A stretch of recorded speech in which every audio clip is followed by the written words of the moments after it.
Hello everyone, welcome back to QB class. QB class में आपका स्वागत है। आज का एक इम्पॉर्टेंट टॉपिक है एनवायरनमेंट से, दैट इज बायोस्फीयर रिजर्व या जैव आरक्षित क्षेत्र। अगर आपने अब तक इस चैनल को सब्सक्राइब नहीं किया है तो सब्सक्राइब कर लीजिए। और ये हमारा एक टेलीग्राम चैनल है, आप इसे भी ज्वाइन कर सकते हैं। यहाँ पे भी आपको इससे रिलेटेड पीडीएफ और कुछ क्विज वगैरह मिल जाएगा। चलिए स्टार्ट करते हैं। बायोस्फीयर रिजर्व जैव आरक्षित क्षेत्र भारत में 18 है, और 18 में से 12 ऐसे हैं जो यूनेस्को से मान्यता प्राप्त है, रिकॉग्नाइज्ड है। ठीक है, अब ये क्या है, हम इसकी आगे बातें करेंगे। ये डेफिनेशन दिया हुआ है बायोस्फीयर रिजर्व का, ये यूनेस्को की ही डेफिनेशन है। यूनेस्को ने जो परिभाषा दी है वही है। इसमें एक इन्होंने शब्द यूज़ किया है। शब्द क्या है कि biosphere reserve are learning places for sustainable development. ये की है सर, आप इसको एज इट इज एग्जाम पे यूज कर सकते हैं। Learning places for sustainable development, ये यूनेस्को की साइट पे लिखा हुआ है इसकी डेफिनेशन। आगे देखिए, इन्होंने लिखा है कि ये साइट हैं जहां पे इंटरडिसिप्लिनरी अप्रोच को टेस्ट किया जाता है। ठीक है, जिससे सिस्टम का जो सोशल और इकोलॉजिकल बैलेंस है उसका इंटरेक्शन, उसको अंडरस्टैंड किया जा सके। अब ये सब क्या है, इसमें हम आगे बातें करते हैं। अभी सिर्फ आप बेसिक डेफिनेशंस देख लीजिए। ये टेरेस्ट्रियल हो सकता है, यानी जमीन में हो सकता है, मरीन हो सकता है, और कोस्ट में हो सकता है। ठीक है, आगे देखेंगे कि बायोस्फीयर रिजर्व को नॉमिनेट कौन करता है, नेशनल गवर्नमेंट। ठीक है, कुछ स्टेट गवर्नमेंट का भी ज्यूरिडिक्शन यानी अधिकार क्षेत्र होता है। ठीक है, कुछ इंटर गवर्नमेंटल एमएबी प्रोग्राम्स भी हैं। ठीक है, आगे देखेंगे थोड़ा सा। अब इसमें एक शब्द आया है, मैन एंड बायोस्फीयर रिजर्व। ठीक है, एमएबी प्रोग्राम। ये जो बायोस्फीयर रिजर्व है, इनका जो नेटवर्क है पूरी दुनिया भर का, ये यूनेस्को का मैप प्रोग्राम है, उसमें आता है ये। ठीक है, और यहाँ पे क्या है कि साथ ही साथ ये जो एसडीजी गोल्स हैं उनको भी फुलफिल करने में हेल्प कर रहा है। क्या क्या कर रहे हैं हम इसमें, तो देखिए, नॉलेज शेयरिंग की बात की है, पॉवर्टी रिडक्शन की बात की है, ह्यूमन वेलबींग की बात की है। ठीक है, और रिस्पेक्ट फॉर कल्चर की बात की है, और social ability to cope with change. ये सारी चीज़ें मैं आपको धीरे धीरे आगे एक्सप्लेन करूंगा। ठीक है, इसके अलावा ये बायोस्फीयर रिजर्व प्रमोट कर रहा है north to south and south to south collaboration. ठीक है, अब मैप प्रोग्राम के बारे में कुछ लिखा हुआ है इन्होंने कि ये एक इंटर गवर्नमेंटल मैप प्रोग्राम जो है वो इंटर गवर्नमेंटल साइंटिफिक प्रोग्राम है, जिससे लोगों का उनके एनवायरनमेंट के साथ जो रिलेशनशिप है उसको साइंटिफिक बेसिस पे इन्हेंस किया जा सके, बढ़ाया जा सके। ठीक है, अभी तक 738 738 साइट्स हैं 134 कंट्रीज में, और जिनमें से 22 ऐसी हैं जो ट्रांस बाउंड्री है, मतलब एक से अधिक देशों में। और एक ये फैक्चुअल इंफॉर्मेशन है, ये जो 35th सेशन हुआ है कोऑर्डिनेटिंग काउंसिल का, वो अभी 12 से 15 जून, ठीक है, अभी हुआ है। चलिए आगे देखते हैं। अब सबसे पहले तो बायोस्फीयर रिजर्व में होता क्या क्या है, इसका फंक्शन यानी इसके कार्य क्या है और इसका स्ट्रक्चर क्या है वो देखते हैं। फिर इसके पहले जो हमने 3 पेज में जो यहाँ पे बातें की हैं, हम यहाँ से उसको एक्सप्लेन करेंगे। ठीक है, चलिए। तो सबसे पहले तो इन्होंने बोला है कि 3 फंक्शन है। कंजर्वेशन ऑफ बायोडाइवर्सिटी, ठीक है, जैव विविधता का संरक्षण करना, उससे जुड़ी हुई कल्चरल डाइवर्सिटी को भी संरक्षण करना, इकोनॉमिकल डेवलपमेंट, दूसरा पॉइंट ये बोला हुआ है। तीसरा बोला है logistic support under pinning development through research, monitoring, education and training. ठीक, चलिए। तो अब यहाँ पे सबसे पहले हम बात करते हैं कि ये जो हमारा बायोस्फीयर रिजर्व है, इसका एक कोर जोन होता है। देखिए, ये ग्रीन वाला एक कोर जोन है, मतलब ये जो ग्रीन वाला पार्ट है, ये वाला, ये कोर है। कोर क्या होता है सर, कोर के बाहर आपको ये ब्लू वाला जो पार्ट दिखाई देगा, ये बफर जोन है, ये ब्लू वाला। और जो लाइट ब्लू वाला कलर है, ये ट्रांजिशन जोन है। अब यहाँ पे जितने भी आपको घर दिखाई दे रहे हैं, सी, यहाँ पे जितने भी आपको घर दिखाई दे रहे हैं ये सब के सब क्या हैं, ये ह्यूमन सेटलमेंट है, यानी आदमी यहाँ रहता है। अब मैं आपको कुछ चीज़ें बता दूँ। सबसे पहले तो हमको कोर जोन पता होना चाहिए। कोर जोन क्या होता है? तो देखिए, कोर जोन एकदम स्ट्रिक्टेड एरिया है, ठीक है, प्रोटेक्टेड एरिया है, स्ट्रिक्टेड एरिया है, और यहाँ पे इवन किसी भी प्रकार का इंटरफियरेंस ह्यूमन का जो है वो पॉसिबल नहीं है।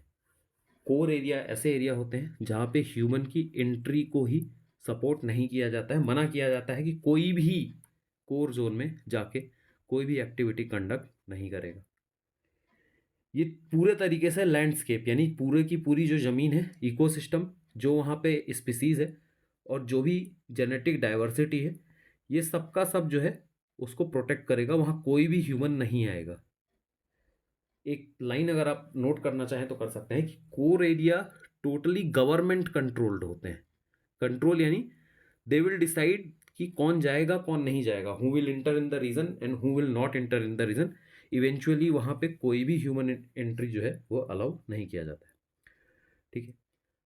बफर जोन ऐसा है जहाँ पे हम कुछ स्टडी कर सकते हैं, उनके चारों कोर के चारों ओर का एरिया सराउंडिंग द कोर, और ये यहाँ पे हम कुछ इकोलॉजिकल प्रैक्टिसेस की बात की है, monitoring, training, education, research, scientific research, इन सब की बात की हुई है।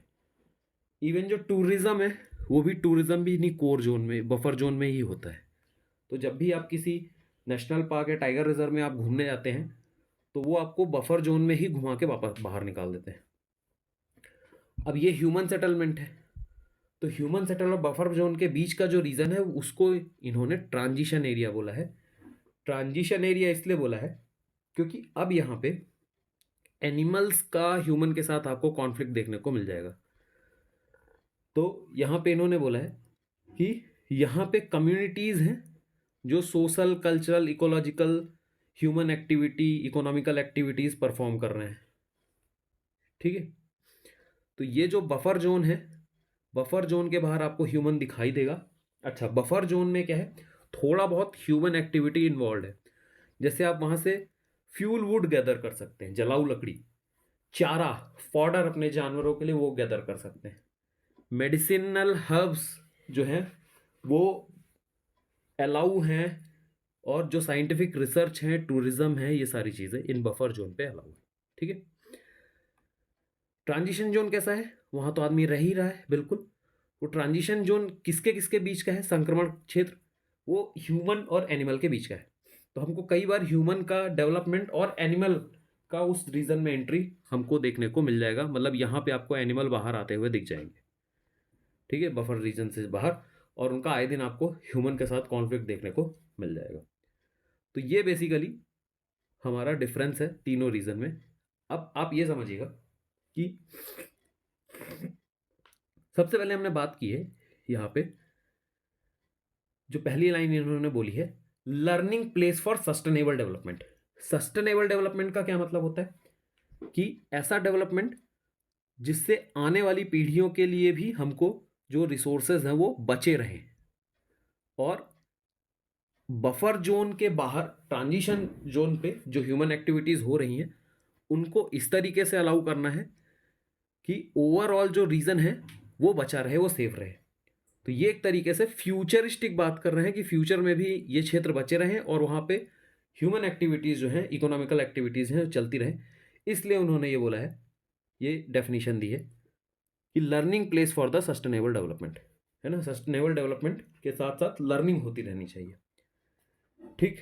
आई होप आपको ये चीज़ क्लियर हो गई होगी। आगे इन्होंने बोला है कि देखिए, नॉलेज शेयरिंग की बात की है इन्होंने, है ना।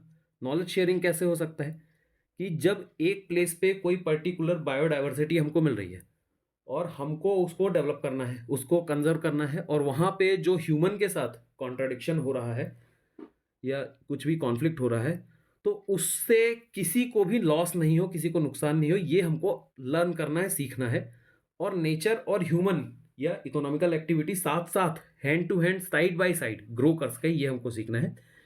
और जब एक जगह पे ऐसा सीखा जा सकता है तो दूसरे जगह पे भी उस नॉलेज को शेयर किया जाता है। तो ये नॉलेज शेयरिंग वाली बात हो गई। इससे क्या होगा? पॉवर्टी रिडक्शन होगा, बिल्कुल होगा। ह्यूमन वेलबींग होगा, लोग अच्छे से रह सकेंगे, बिल्कुल इम्प्रूवमेंट होगा, बिल्कुल। और हमारे जो कल्चरल वैल्यूज़ हैं, जो नेचर से जुड़े हुए हैं, उनकी भी हम इज्जत करेंगे, ठीक है। और किसी प्रकार का जो चेंज है, हम उसके साथ कोप अप करके हैंड टू हैंड आगे चल सकेंगे, ठीक है। और इस तरीके से हमारा ये जो सस्टेनेबल डेवलपमेंट गोल है वो भी पूरा हो रहा है। आपको मुझे कमेंट करके ये बताना है कि बायोस्फीयर रिजर्व कौन से सस्टेनेबल गोल डेवलपमेंट गोल से रिलेटेड है। आपको ये मुझे कमेंट करके बताना है, ठीक है। चलिए, तो ये कुछ बेसिक डेफिनेशंस हो गई जो मेरे हिसाब से आपको समझ में आ गई होंगी। अब इंटर गवर्नमेंटल साइंटिफिक अप्रोच क्यों बोला है? क्योंकि जब कोई भी चीज़ हम सीख रहे हैं तो इंटरनेशनल लेवल पे काम की हो सकती है ना। जैसे जितने भी रीजन है जहाँ टाइगर मिल रहा है, तो वहाँ पे हमको लगभग एक जैसा ही इन्वायरमेंट मिलेगा। लोगों के सामने जो चैलेंजेस होंगे वो एक जैसे होंगे, उसमें जो भी हमको इम्प्रूवमेंट करना है वो एक जैसे ही होंगे। तो म्यूचुअली एक दूसरे को नॉलेज शेयरिंग करके हम बहुत सारी चीज़ें जो है वो एक दूसरे से सीख सकते हैं। इसलिए इंटर गवर्नमेंटल साइंटिफिक प्रोग्राम जैसा इन्होंने नाम दिया हुआ है।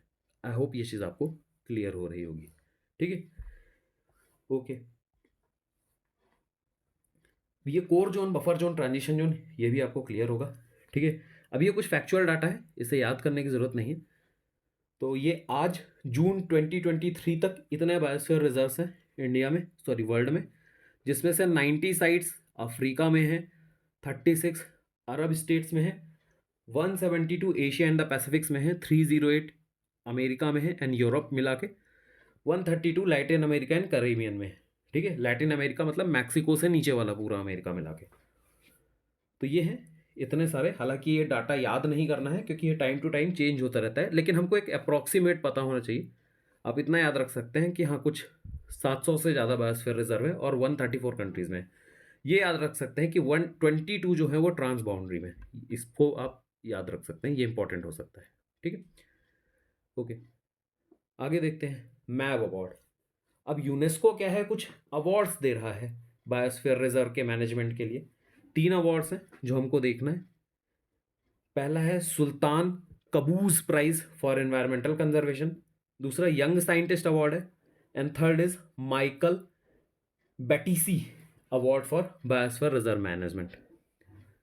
सुल्तान कबूल प्राइज, ये एकदम फैक्चुअल इंफॉर्मेशन है कि ये ओमान के हमारे मैजेस्टी सुल्तान थे, उनके नाम पे दे रहे हैं, उनको उनके ऑनर में दिया जा रहा है ये, ठीक है। और 1989 से हमने इसको स्टार्ट किया है, ठीक है। ये आप देख लीजिएगा, to afford and recognise outstanding contribution by the individuals और ग्रुप ऑफ इंडिविजुअल्स और इंस्टीट्यूशन और organisation in management and preservation of environment, ठीक है, जो यूनेस्को के एम्स एंड ऑब्जेक्टिव्स और पॉलिसी के साथ कंसिस्टेंट रहे हो। तो ये चीज़ याद रखिएगा कि ये इंडिविजुअल के लिए भी है, ग्रुप ऑफ इंडिविजुअल के लिए भी है, इंस्टीट्यूशन और ऑर्गेनाइजेशन के लिए भी है। ओके, दूसरा अवार्ड है यंग साइंटिस्ट अवार्ड, ठीक है। इसमें $5,000 वो दे रहे हैं और ये भी 1989 से ही क्रिएट किया हुआ है। तीसरा अवार्ड है माइकल बैटिसी अवार्ड, एंड ये हर 2 साल में एक बार दिया जाता है, ठीक है। Every 2 year during the MAB council in memory of doctor Michael Batisse for outstanding achievements in management of biosphere reserve in line with the recommendation of Seville strategy, ठीक है। तो इतना ज़्यादा हमको ध्यान नहीं रखना है, ये 3 अवार्ड याद रखिएगा, बस काफ़ी है। अब इंडिया में कौन कौन से बायोस्फीयर रिजर्व्स हैं, तो देखिए हमने पहले बात की थी, इंडिया में 18 हैं। 18 में से 12 जो है वो यूनेस्को से रिकॉग्नाइज्ड है। ये इंडिया के 18 बायोस्फीयर रिजर्व हैं, इन्हें आप देखिएगा। इनको स्टेट वाइज एक एक मैं अगले लेक्चर में कवर करूँगा, ठीक है। तब तक वेट करिए, अगला लेक्चर बहुत जल्दी अपलोड होगा और उसमें हम इंडिया के सारे 18 बायोस्फीयर रिजर्व्स और जो यूनेस्को से 12 अप्रूव्ड हैं, रिकॉग्नाइज्ड हैं, उनकी बातें करेंगे। तब तक कुछ भी है तो मुझे प्लीज़ कमेंट के थ्रू बताइए। हमारा चैनल है, उसे सब्सक्राइब कर सकते हैं आप, और Telegram channel QB class MPPSC आप ज्वाइन कर सकते हैं। तब तक के लिए थैंक यू।